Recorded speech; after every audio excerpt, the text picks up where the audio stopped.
All right, so in this next section, we're going to talk about market trends because market trends matter. Why is it that we see watch pricing constantly go up? Well, there's many different things that create watch currency to move, partially because watches are a vehicle of money transport, right? Country to country, currency to currency. And these are things that ultimately have effects on how things work because inflation is very real on currency, but it's even more real on goods, let alone gold, precious metals, and things like that. So there are a few factors that impact the the watch market. So the first one is precious metals, right? As metals rise, the cost of production goes up, MSRP therefore rises. Now, cost of currency. Many of these watches are made overseas, and remember the euro and the pound are much stronger than the dollar, so this will trend up over time with inflation, no matter what, Same with precious metals. We rarely see metals hurting. Then there is what we call buying power. Right? Buying power comes from markets. So like, are people getting richer in the market you're in? In the US, we're one of the hottest markets. In Canada, the UK, very hot markets as well. So buying power always going up. Remember, each year more and more people become millionaires. And finally, this is the other one, which manufacturers are very good at, and it's called supply and demand. So with the right watches, there's always less supply than demand, so the markets keep going up. This is something that directly impacts the correlation of how watches work. Now, one of the things that's important to realize here, and I'm going to show you this so you can kind of understand the role of it and how it all plays together. But those are the four things that basically impact the value of watch. Now, why does the watch impact goes up? Because I want to show you something. Let's say this is the MSRP on the watch, right? Let's say the watch is right here. This is brand new. This is, let's say, a $30,000 AP. And let's say this is, for example, we're going to say 1995, and it was $30,000. So the MSRP for that very same similar model AP, now it may not be called the exact same thing, but year after year, so we'll say in 2000 here, then we'll say in 2010, then we'll say here in 2015, and then 2020, what's going to end up happening is that MSRP is going to trend up to 35,000, then it's going to trend up to 40,000, then it's going to trend up to 50,000, and eventually, let's say, the same watch is going to have an MSRP of 58,000 currently.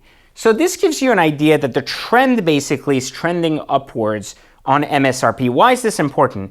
Because what's going to happen is with these dollars going up, you have your BCV values here, which we talked about, and BCV values are going to follow upwards the same way. But one of the things I want you to understand that's really important to understand, these watches here on the used market, however, they're going to be older watches as you go, but the proportion is also going to be that the value is going to be the same because you see at the $35,000 mark during this time, these watches may have been discounted here. However, at the $40,000 mark, they may not have been. At 50, even less because the demand or the currencies rise. And so what I wanted you to see is that the BCV chart is parallel to the MSRP chart, but the cost basis of these watches is not. You'll see a much higher influx upwards of watches. And so there are a few ways to play in the watch market, and it's obviously at once, like we talked about, you buy low and you're basically selling in this margin here, right? All the time as you're playing, trading and everything. Or you can even invest in watches as I share in part 3. If you're on the lazier side, have more capital and don't really want to trade on an ongoing basis, just want to buy, basically enjoy, keep your money parked in a watch and then get out, you could technically buy here, but the trend is going up, right? Because a watch you bought in 1995 could be worth technically almost 20,000 more over time. And while, some people could say, well, the cost of inflation, et cetera, might still be more than 20,000, so you're losing money. In this quest, you're still enjoying the watch the whole time. It's very different than saying you just have it parked in your vault and are never seeing it or touching it.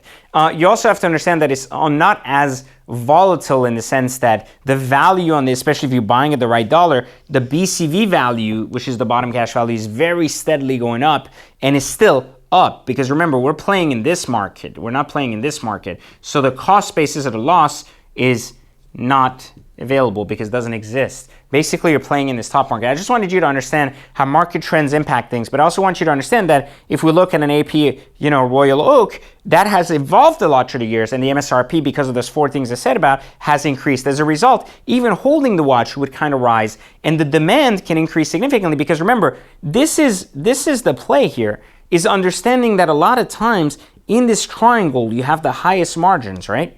You have the highest margins understanding as these four factors kind of tilt the scale. We've seen this heavily in 2019, 2020, and heading into 2021. These curves are looking a lot like this because of the currency just devaluating and of course other factors coming in like supply and demand and the markets. People are getting richer, people are buying more, the pandemics have impacted people in disproportion, so like things are happening and the curves are becoming much slighter. A good example would be this exact watch right here was brand new 78 and now in the used market is over $100,000 because it's been discontinued.